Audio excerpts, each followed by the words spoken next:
NEET exam ಹೊತ್ತಲ್ಲಿ ಕಾಂಗ್ರೆಸ್ನ ಈ ಸಮಾವೇಶ ಬೇಕಿತ್ತಾ? ಕಾಂಗ್ರೆಸ್ ಸಮಾವೇಶದಿಂದ ನೀಟ್ ವಿದ್ಯಾರ್ಥಿಗಳಿಗೆ ಸಮಸ್ಯೆ ಸೃಷ್ಟಿ ಆಯ್ತಾ? ಸಮಾವೇಶದಿಂದ ಬೆಂಗಳೂರಿನಲ್ಲಿ ಸಿಕ್ಕಾಪಟ್ಟೆ ಟ್ರಾಫಿಕ್ ಜಾಮ್ ಆಯಿತು. ಪರಿಣಾಮ 3 ಜನ ವಿದ್ಯಾರ್ಥಿಗಳು ಗೊಳೋ ಅಂತ ಹತ್ತುಬಿಟ್ರು. ಟ್ರಾಫಿಕ್ ಜಾಮ್, ಸರಿಯಾದ ಸಮಯಕ್ಕೆ ಎಕ್ಸಾಮ್ ಹಾಲ್ನ ತಲುಪಕ್ಕಾಗಲಿಲ್ಲ. ಆಡಳಿತ ಮತ್ತು ಪ್ರತಿಪಕ್ಷ ನಡುವೆ ಮಾತಿನ ಮಲ್ಲಯುದ್ಧ ಈಗ ಶುರುವಾಗ್ತದೆ. ಇದೇ ಎಕ್ಸಾಮಿಗೆ ಸಂಬಂಧಪಟ್ಟಂತೆ ನೆನ್ನೆ ನೀಟ್ ವಿದ್ಯಾರ್ಥಿಗಳಿಗಾದ ಸಮಸ್ಯೆಗೆ ಯಾರು ಹೊಣೆ? ವಿದ್ಯಾರ್ಥಿಗಳ ಭವಿಷ್ಯಕ್ಕೆ ಕುತ್ತು ತರ್ತಾ ಇದ್ದು ಪರೀಕ್ಷಾ ನಷ್ಟಕ್ಕೆ ಜವಾಬ್ದಾರರು ಯಾರು? ಉತ್ತರ ಕೊಡಬೇಕು. ನೀಟ್ ಮರುಪರೀಕ್ಷೆಯ ಗೋಜಲಿನಲ್ಲಿ ಈಗ ರಾಜಕೀಯ ಜಟಾಪಟಿ ಆಗ್ತಾ ಇದೆ. ನೋಡ್ರಿ, ಇಬ್ಬರಿಗೂ ಇದ್ರ ಬಗ್ಗೆ ಮಾತಾಡುವ ನೈತಿಕತೆ ಇಲ್ಲ. ಬಿಜೆಪಿ ಇದನ್ನ ಪ್ರಶ್ನೆ ಮಾಡಕ್ಕೆ ಯಾವ ನೈತಿಕತೆ ಇಟ್ಕೊಂಡಿದ್ದೀರಿ? ನಿಮ್ಮಿಂದಲೇ ನೀಟ್ ರೀ ಎಕ್ಸಾಮ್ ಆಗಿದ್ದು. ರೀ ಎಕ್ಸಾಮಿಗೆ ನೇರ ಕಾರಣವೇ ಬಿಜೆಪಿ. ಮತ್ತೊಂದು ಕಡೆ ಯಾವತ್ ನಾವು ಇಂಥ ಕಾರ್ಯಕ್ರಮ ಇಟ್ಕೊಳ್ತಾ ಇದ್ದೀವಿ, ಏನೇನ್ ಸಮಸ್ಯೆ ಆಗುತ್ತೆ ಅಂತ ಯೋಚನೆ ಮಾಡುವ ಪರಿಜ್ಞಾನವೇ ಆಡಳಿತ ಪಕ್ಷಕ್ಕಿಲ್ಲ ಅಂದ್ರೆ ಏನ್ ಹೇಳೋಣ ಇಂಥವ್ರುಗಳಿಗೆ? ನೀಟ್ ಅಭ್ಯರ್ಥಿಗಳಿಗೆ ಅಂದ್ರೆ ನೀಟ್ ಮರುಪರೀಕ್ಷೆಯಲ್ಲಿ ಬೆಂಗಳೂರಿನ ಪರೀಕ್ಷಾ ಕೇಂದ್ರದಲ್ಲಿ ಹೈ ಡ್ರಾಮಾ ಸೃಷ್ಟಿ ಆಯಿತು. ನನ್ನ ಕೆಪಿಸಿಸಿ ಕಾರ್ಯಕ್ರಮ ಆಯಿತು, ಕಂಪ್ಲೀಟ್ ಟ್ರಾಫಿಕ್ ಜಾಮ್. ಕೇವಲ 3 ನಿಮಿಷ ತಡವಾಗಿ ಪರೀಕ್ಷೆಗೆ 3 ಜನ ವಿದ್ಯಾರ್ಥಿಗಳು ಬರ್ತಾರೆ. ರೀ, ನಾವು ಕೇವಲ ಅಂತ ಅನ್ನಕ್ಕಾಗಲ್ಲ ರೀ. ಈ ಎಕ್ಸಾಮ್ ಎಲ್ಲ ಹೆಂಗಾಗಿರುತ್ತೆ ಅಂದ್ರೆ ಪ್ರತಿ ಸೆಕೆಂಡ್ ಕೂಡ ಮ್ಯಾಟರ್ ಆಗುತ್ತೆ. ಕೇವಲ 3 ನಿಮಿಷ ತಡವಾಗಿ ಬಂದ್ರು ಅಂತ ಲೈಟ್ ಸ್ಟೇಟ್ಮೆಂಟ್ ಕೊಡಕ್ಕೆ ವಿ ಆರ್ ನಾಟ್ ರೆಡಿ, ಕೊಡಕ್ಕಾಗಲ್ಲ. ಹಂಗೆ 3 ನಿಮಿಷ ಲೈಟ್ ಆದ್ರೂ ಅಷ್ಟೇ, 1 ನಿಮಿಷ ಲೈಟ್ ಆದ್ರೂ ಅಷ್ಟೇ, ಒಳಗೆ ಸೇರಿಸಲ್ಲ. ರೂಲ್ಸ್ ಇರೋದೇ ಹಂಗೆ. ಇವ್ರುಗಳು ಮಾಡ್ತಾರೆ ಎಡ್ಬಟ್ಟು ಅಂದ್ಕೊಂಡು. ಬಟ್ ಇಲ್ಲಿ ತಪ್ಪು ಯಾರ್ದು? ವಿದ್ಯಾರ್ಥಿನಿಯರದ ಅಂದ್ರೆ ಖಂಡಿತವಾಗ್ಲೂ ಅಲ್ಲ. ತಪ್ಪು ಆಡಳಿತದಲ್ಲಿರುವಂತಹ ಪಕ್ಷದ್ದು, ಮತ್ತೊಂದು ಕಡೆ ಬಿಜೆಪಿದು. ಇಬ್ರದ್ದು ಕೂಡ. ಬಿಜೆಪಿಯಿಂದ ರೀ ಎಕ್ಸಾಮ್ ಆಯ್ತು, ಕಾಂಗ್ರೆಸ್ನಿಂದ ರೀ ಎಕ್ಸಾಮಿಗೆ ಹೋಗಕ್ಕಾಗದೆ ವಿದ್ಯಾರ್ಥಿಗಳು ಗೊಳೋ ಅಂತ ಕಣ್ಣೀರು ಹಾಕೋಂಗಾಯ್ತು. ಈಗ ಇನ್ನೇನು ಇಲ್ಲ. ಈ 3 ಜನಕ್ಕೆ ರೀ ಎಕ್ಸಾಮ್ ಇನ್ನೊಂದ್ಸಲ ಎಕ್ಸಾಮ್ ಕೊಡ್ಸಕ್ಕಾಗತ್ತಾ ನಿಮ್ಮ ಕೈಲಿ? ಬಹುಶಃ ಇದು ಇಂಪಾಸಿಬಲ್. ಇನ್ನೇನು ಮಾಡ್ಬೋದು? 3 ಜನರನ್ನ ಕರೆಸಿ ಸಮಾಧಾನ ಮಾಡಿ, ನಿಮ್ಮ ಮುಂದಿನ ವೈದ್ಯಕೀಯ ಶೈಕ್ಷಣಿಕ ಭವಿಷ್ಯಕ್ಕೆ ನಾವು ನಿಂತ್ಕೊಳ್ತೀವಿ, ಆರ್ಥಿಕ ಸಹಾಯವನ್ನ ಮಾಡ್ತೀವಿ ಅಂದ್ರೆ ನೋಡಿ ಸಾಲ್ವ್ ಆಗುತ್ತೆ. ಇಲ್ಲ ಅಂದ್ರೆ ಸಮಸ್ಯೆ ಮೈಮೇಲೆ ಎಳ್ಕತ್ತೀರಾ.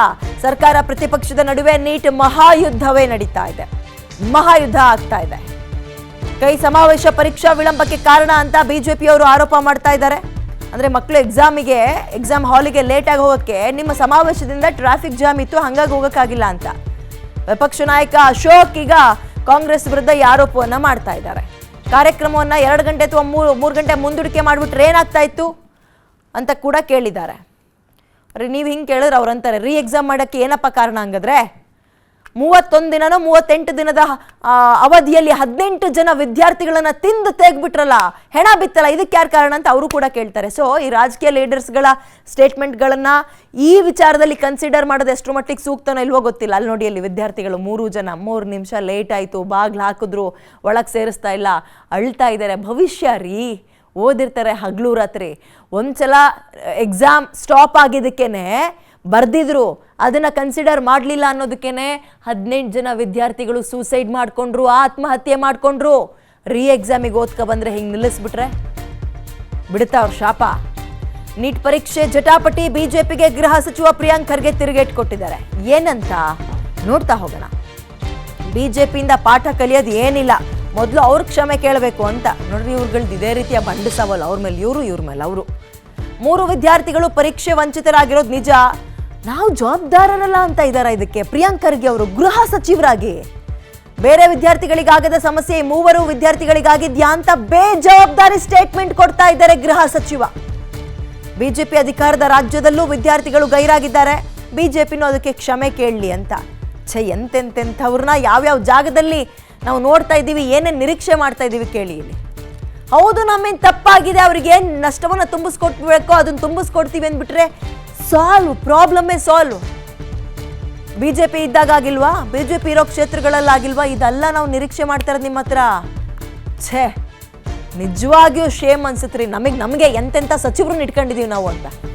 ನೀಟ್ ಮರುಪರೀಕ್ಷೆಗೆ ಅಡ್ಡಿಯಾದ ಕಾಂಗ್ರೆಸ್ ಸಂಕಲ್ಪ ಸಮಾವೇಶ, ಕೆಪಿಸಿಸಿ ಅಧ್ಯಕ್ಷರದಿತ್ತಲ್ಲ ಅದೇ ಸಮಾವೇಶ. ಪರೀಕ್ಷೆಯಿಂದ ವಂಚಿತರಾದವರಿಗೆ ಕೆಪಿಸಿಸಿ ಅಧ್ಯಕ್ಷ ಹರಿಪ್ರಸಾದ್ ಕ್ಷಮೆ ಯಾಚನೆಯನ್ನ ಮಾಡಿದ್ದಾರೆ. ಜೊತೆಗೆ ಕಾರ್ಯಕ್ರಮದಿಂದ ಟ್ರಾಫಿಕ್ ಜಾಮ್ ಆಗಿದ್ದು ನಿಜ, ಇದರಿಂದ ಸಮಸ್ಯೆ ಉಂಟಾಗಿರೋದು ಕೂಡ ನಿಜ. ವಿದ್ಯಾರ್ಥಿಗಳಿಗೆ ತೊಂದರೆ ಆಗಿದ್ರೆ ವಿಷಾದ ವ್ಯಕ್ತಪಡಿಸ್ತೀನಿ ಅಂತ ಹೇಳೋದರ ಮುಖಾಂತರ ರಾಜ್ಯ ಕಾಂಗ್ರೆಸ್ನ ನೂತನ ಅಧ್ಯಕ್ಷ BK ಹರಿಪ್ರಸಾದ್ ವಿಷಾದವನ್ನು ವ್ಯಕ್ತಪಡಿಸ್ತೀವಿ, ಉಳಿದಂತೆ ಕರೆದು ಮಾತಾಡಿಸ್ತೀವಿ ಅಂತ ಹೇಳಿದ್ದಾರೆ. ಆರಂಭದಲ್ಲೇ ವಿಘ್ನ ಅನ್ನೋಂಗೆ ನಿಮ್ಮ ಪದಗ್ರಹಣದ ಟೈಮ್ನಲ್ಲೇ 3 ಜನ ವಿದ್ಯಾರ್ಥಿಗಳ ಭವಿಷ್ಯವನ್ನ ಹಾಳು ಮಾಡಿದ್ರಿ ಅನ್ನುವ ಆರೋಪಕ್ಕೆ ತುತ್ತಾಗಬೇಡಿ. ಬದಲಾಗಿ 3 ಜನ ವಿದ್ಯಾರ್ಥಿಗಳಿಗೆ ಯಾವ ರೀತಿ ಅವಕಾಶವನ್ನ ಮಾಡಿಕೊಡ್ಬೇಕು, ಅನುವು ಮಾಡಿಕೊಟ್ರೆ ಈ ಒಂದು ಕಪ್ಪು ಚುಕ್ಕೆಯಿಂದ ಸೇಫ್ ಆಗ್ತೀರಿ, ಬಚಾವ್ ಆಗ್ತೀರಿ. ಇಲ್ಲ ಅಂದ್ರೆ ಕಷ್ಟ ಆಗುತ್ತೆ. ಪರೀಕ್ಷೆಗೆ ಅವಕಾಶ ನೀಡದಕ್ಕೆ ಪೋಷಕರು, ಅಭ್ಯರ್ಥಿಗಳು ಆಕ್ರೋಶ ವ್ಯಕ್ತಪಡಿಸ್ತಾ ಇದ್ದಾರೆ. ನೀಟ್ ಅಭ್ಯರ್ಥಿಗಳಿಗೆ ಸಂಕಷ್ಟವನ್ನ ಕೆಪಿಸಿಸಿ ಕಾರ್ಯಕ್ರಮ ತಂದಿಡ್ತಾ, ಇದು ಮೇಜರ್ ಪ್ರಶ್ನೆ. ಇವಾಗ ಕಾಂಗ್ರೆಸ್ ಸಂಕಲ್ಪ ಸಮಾವೇಶದ ವಿರುದ್ಧ ಬಿಜೆಪಿ ಕೂಡ ಕೆಂಡಾಮಂಡಲವಾಗ್ತಾ ಇದೆ. ಬಿಜೆಪಿಗೂ ನೈತಿಕತೆ ಇಲ್ಲ ಇದ್ರ ಬಗ್ಗೆ ಪ್ರಶ್ನೆ ಮಾಡಕ್ಕೆ, ಬಿಕಾಸ್ ಬಿಜೆಪಿಯಿಂದಲೇ ರೀ ಎಕ್ಸಾಮ್ ಆಗಿದ್ದು ನೀಟ್. ಅಂಡ್ ಇನ್ನೊಂದ್ ಕಡೆ ಅವ್ರ ಕಡೆ ಆಗ್ಲಿಲ್ವಾ ಅಂತ ಕಾಂಗ್ರೆಸ್ ಕೂಡ ತುಂಬಾ ಲೈಟ್ ಹಾರಿಕೆ ಉತ್ತರ ಕೊಟ್ರೆ ನಿಮ್ಮ ಕಾಲ್ ಮೇಲೆ ನೀವೇ ಚಪಡಿ ಕಲ್ಲನ್ನು ಎಳ್ಕತ್ತೀರಿ. ಸೊ ವಿದ್ಯಾರ್ಥಿಗಳನ್ನ ಜೋಪಾನವಾಗಿ ಹ್ಯಾಂಡಲ್ ಮಾಡಿ, ಯಾವ ರೀತಿಯ ಸಹಾಯವನ್ನ ಮಾಡ್ಬೋದು ಮಾಡಿ ಅಂತ ಹೇಳ್ತಾ